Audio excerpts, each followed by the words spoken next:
এর জিনিসটা কিন্তু পাওয়াটা খুব ডিফিকাল্ট, তো সেই জন্যই এটা যত্নের জায়গা, যত্ন করো, স্কিনটাকে ভালো হেলদি করো, তারপরে তুমি চিন্তা করো মেকআপ। আর উইদাউট মেকআপ লুক যদি তোমার ন্যাচারাল স্কিনই ভালো হয়, তুমি কেন এত মেকআপ করবে? একদমই তাই, হ্যাঁ।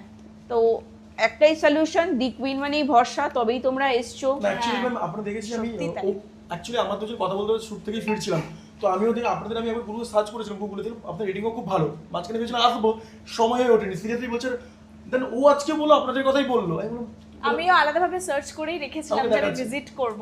আচ্ছা, তারপরে মানে দুজনেই একটা মানে দি কুইনের দুজনেই ভালোবাসার একটা মানে ভাবো তো, যে একটা জিনিস মাথায় রাখবে, কোনো ব্র্যান্ড বলো বা কোনো প্রোডাক্ট বলো, কেন এত ভালোবাসার পাত্র হয়ে ওঠে, কারণ যে কোনো জিনিস তুমি যাকে ভালোবাসছো সে যদি ভালোবাসাটার মর্যাদা রাখে, তবেই সে কিন্তু ভালোবাসার যোগ্য হয়ে ওঠে, তার উপর ভরসাও থাকে একদম। তো দি কুইনের কেন প্রোডাক্টগুলোর উপর মানুষের এত ভরসা বা এত ভালোবাসা জন্মেছে, কারণ